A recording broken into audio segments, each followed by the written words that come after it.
지금 이 순간 아무것도 부탁하지 않아도 여러분 걱정을 먼저 해주는 사람이 있으십니까?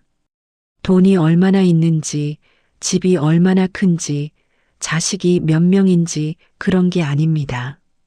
그냥 오늘 밥은 먹었나, 어디 아프진 않나, 별 이유 없이 문자 하나 보내주는 사람. 그런 사람이 있으십니까? 있다면 여러분은 정말 부자입니다. 신기하게도 노년의 행복한 분들과 불행한 분들 사이에는 공통점이 딱 하나 있습니다. 행복한 분들 곁에는 반드시 그 사람이 있었고, 불행한 분들 곁에는 그 사람이 없었습니다. 나이가 든다는 건 무엇일까요? 많은 분들이 몸이 약해지는 것, 머리가 휘어지는 것을 떠올리실 겁니다. 물론 맞습니다.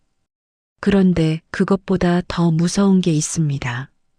나이가 들수록 내 이야기를 들어줄 사람이 줄어든다는 겁니다.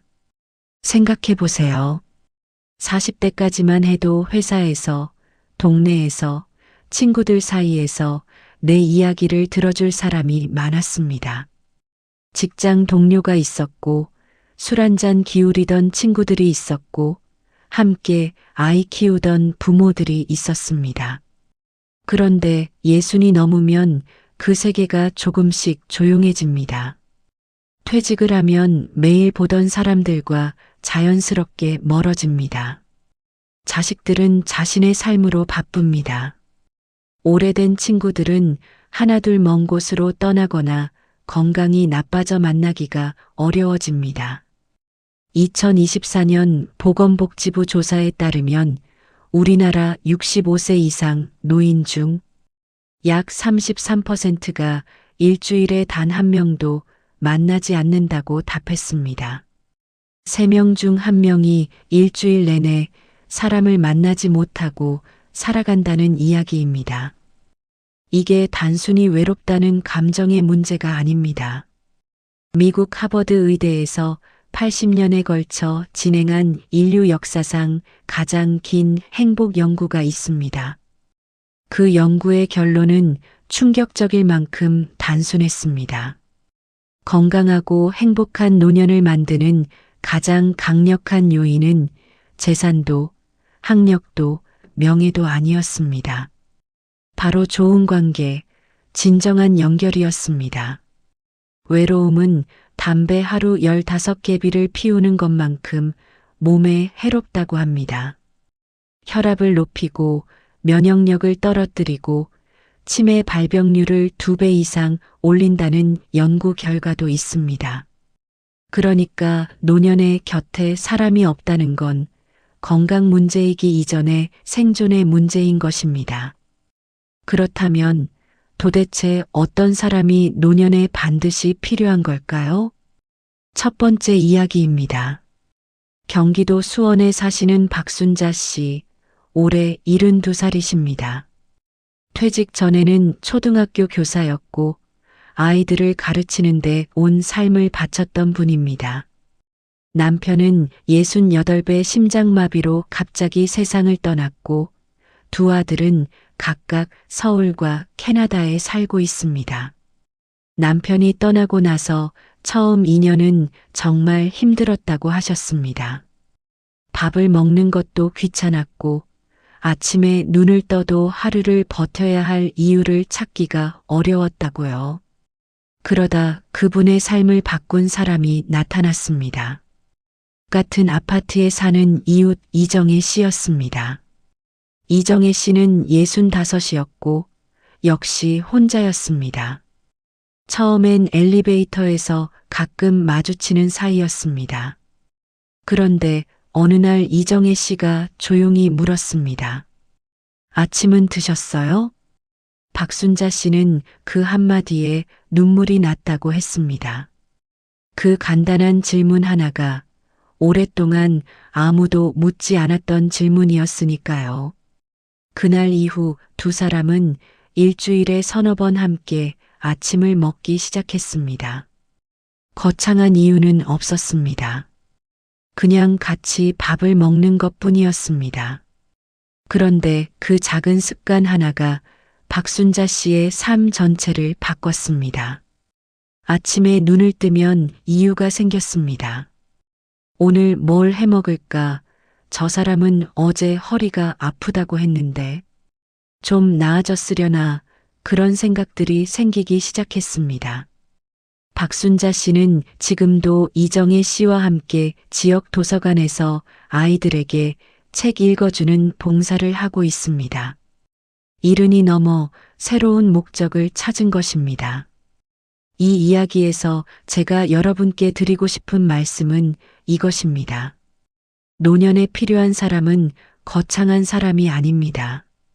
아침은 먹었냐고 물어봐 줄 수 있는 사람, 그냥 밥 한 끼 같이 먹어줄 수 있는 사람입니다. 두 번째 이야기입니다. 서울 마포구에 사시는 김진수 씨, 올해 66입니다. 건설회사 임원 출신으로 30년 넘게 바쁘게 살았던 분입니다. 회사 다닐 때는 명함 한 장이면 어디서든 환영을 받았습니다. 술자리도 많았고 불러주는 곳도 많았습니다. 그런데 퇴직하고 나서 명함이 없어지는 순간 그 많던 사람들이 신기하게 사라졌습니다. 김진수 씨는 처음엔 그게 믿기지 않았다고 했습니다. 내가 그렇게 많은 사람들과 인맥을 쌓았는데 어떻게 한순간에 이렇게 조용해질 수 있나? 그때 그분 삶에 다시 나타난 사람이 있었습니다. 중학교 동창 최기영 씨였습니다. 최기영 씨는 평생 고향에서 조그만 철물점을 운영했던 사람입니다. 화려하지도 않고 대단하지도 않습니다. 명함도 없고 직함도 없습니다. 그런데 이 사람이 가끔씩 문자를 보내왔습니다. 별 내용도 아니었습니다. 야, 밥 먹었냐? 요즘 어떻게 사냐? 그런 문자들이었습니다. 김진수 씨는 처음엔 대수롭지 않게 여겼습니다. 그런데 시간이 지날수록 그 문자들이 얼마나 소중한지를 깨달았습니다. 최기영 씨는 김진수 씨가 임원이든 백수든 상관없이 연락해 왔습니다. 내가 무엇을 가졌든 상관없이 나 자신을 봐주는 사람이었습니다. 두 사람은 지금 한 달에 2번 가까운 산에 오릅니다. 별다른 이야기를 나누는 것도 아닙니다. 그냥 묵묵히 걷습니다. 그런데 그 시간이 김진수 씨에게는 일주일을 버티게 해주는 힘이 된다고 했습니다. 여러분, 나이가 들수록 필요한 건 나의 과거 직함이나 자리를 알고 있는 사람이 아닙니다. 그냥 지금의 나 아무것도 없는 나를 봐주는 사람입니다. 세 번째 이야기입니다. 부산에 사시는 송미란 씨, 올해 64살입니다. 58살에 남편과 이혼하고 이후 혼자 살아오셨습니다. 이혼 후 첫 몇 년은 수치스럽기도 하고 세상이 자신을 어떻게 볼까 두렵기도 했습니다. 그런데 그 시간을 버텨낸 힘이 있었습니다. 바로 매주 목요일 오후 모이는 독서 모임 친구들이었습니다. 이 모임에는 모두 5명이 있었는데 저마다 사연이 있었습니다. 남편과 사별한 분, 오랜 투병 중인 분, 자식과 사이가 좋지 않은 분, 누구도 완벽하지 않았습니다. 그런데 그들이 모이면 자신의 힘든 이야기를 꺼내도 누구 하나 판단하지 않았습니다. 불쌍하다고 동정하지도 않았습니다. 그냥 들어주었습니다. 그리고 같이 웃어주었습니다. 송미란 씨는 그 모임 덕분에 60이 넘어서야 비로소 진짜 친구가 뭔지 알았다고 했습니다. 나이 들어서 만든 친구가 오히려 더 깊을 수 있습니다. 서로의 약점을 알면서도 함께하는 관계이기 때문입니다. 그렇다면 노년에 반드시 필요한 사람은 어떤 사람일까요? 첫 번째, 아무 이유 없이 연락해주는 사람입니다. 특별한 날, 생일이나 명절에만 연락하는 게 아니라 그냥 생각나서 연락하는 사람. 요즘 어떻게 지내냐? 밥은 먹었냐? 날이 추워졌는데 괜찮냐? 이런 사소한 연락이 쌓이면 엄청난 안도감이 됩니다. 두 번째, 내 자랑 없이도 편한 사람입니다. 나이가 들면 내세울 게 줄어듭니다. 그런데 어떤 관계는 무언가를 가져야, 무언가를 할 수 있어야 유지가 됩니다. 그런 관계는 피곤합니다. 아무것도 없는 나, 그냥 나이 든 나 그 자체로 편한 사람이 진짜 필요한 사람입니다. 세 번째, 아픈 말을 할 수 있는 사람입니다. 자식한테 못하는 이야기, 부부 사이에서도 하기 어려운 이야기, 죽음이 두렵다는 이야기, 지금 내가 외롭다는 이야기. 이런 말을 꺼낼 수 있는 사람이 있다는 것 자체가 치료가 됩니다. 네 번째, 같이 몸을 움직일 수 있는 사람입니다. 노년의 건강은 혼자 지키기가 무척 어렵습니다. 약속이 있어야 나갑니다. 누군가 기다리는 사람이 있어야 헬스장에 가고 동네 한 바퀴를 돌고 배드민턴 채를 듭니다. 함께 몸을 움직이는 관계는 건강과 연결을 동시에 지켜줍니다. 다섯 번째, 위급할 때 가장 먼저 떠오르는 사람입니다. 갑자기 몸이 안 좋을 때, 혼자 감당하기 어려운 일이 생겼을 때 가장 먼저 전화하고 싶은 사람. 이 사람이 있다는 것이 노년의 가장 큰 안전망입니다. 여러분, 지금 이 5가지를 들으시면서 머릿속에 어떤 분이 떠오르셨나요? 한 명이라도 떠오르셨다면 그분에게 오늘 연락해 주세요. 그리고 혹시 지금 아무도 떠오르지 않으셨다면 포기하지 마세요. 그 사람은 아직 만나지 못한 것뿐이지 세상에 존재하지 않는 게 아닙니다. 그 사람을 어떻게 만나고 어떻게 관계를 쌓을 것인가. 많은 분들이 나이 들면 새로운 인간관계 만들기가 어렵다고 하십니다. 맞습니다. 쉽지 않습니다. 그런데 불가능하지도 않습니다. 제가 드리고 싶은 가장 중요한 조언은 이것입니다. 먼저 그 사람이 되십시오. 내가 누군가에게 아침은 먹었냐고 먼저 물어보면 언젠가 그 사람이 내게 먼저 물어봅니다.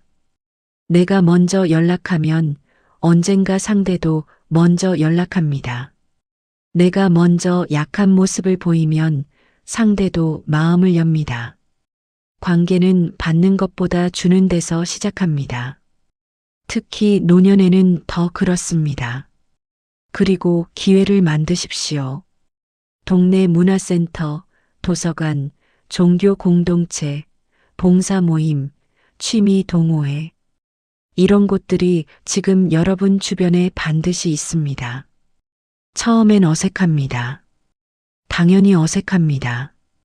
그런데 한 번, 두 번, 세 번 가다 보면 얼굴을 익히게 됩니다. 거기서 관계가 시작됩니다. 또 하나, 오래된 관계를 되살리십시오. 연락이 끊겼지만 마음에 걸리는 사람이 있으십니까? 먼저 연락해 보세요. 너무 오래됐다고 부끄러워하지 마세요. 반가워하는 경우가 훨씬 더 많습니다. 왜냐면 그 사람도 여러분과 비슷한 마음이었을 가능성이 높기 때문입니다. 마지막으로 가족에 대해서 말씀드리겠습니다. 부부라면 지금 배우자가 여러분의 그 사람이 될 수 있습니다. 아니, 되어야 합니다. 오랫동안 함께 살다 보면 당연한 존재가 되어버립니다. 그 사람이 아직 내 곁에 있다는 게 얼마나 큰 축복인지를 잊어버리게 됩니다. 오늘 배우자에게 아무 이유 없이 오늘 하루 어땠어? 한마디 건네보십시오. 그 말 한마디가 관계를 다시 시작하는 문이 될 수 있습니다. 자식과의 관계도 마찬가지입니다. 자식에게 뭔가를 바라기보다 자식을 진심으로 응원해주는 부모가 되어 보세요. 아이러니하게도 자식에게 덜 기대는 부모에게 자식이 더 자주 연락하는 경우가 많습니다. 지금 이 순간 아무것도 부탁하지 않아도 여러분 걱정을 먼저 해주는 사람이 있으십니까? 그 사람이 생각나십니까? 그렇다면 오늘 그 사람에게 연락하십시오. 고맙다고. 내가 있어서 다행이라고. 아직 그 사람이 없다면 지금부터 준비하십시오. 먼저 그 사람이 되어 주십시오. 누군가의 아침을 물어봐 주십시오. 사람은 혼자 살 수 없습니다. 그건 나이와 상관이 없습니다. 특히 노년에는 함께 있는 사람 하나가 명약 10가지보다 낫습니다.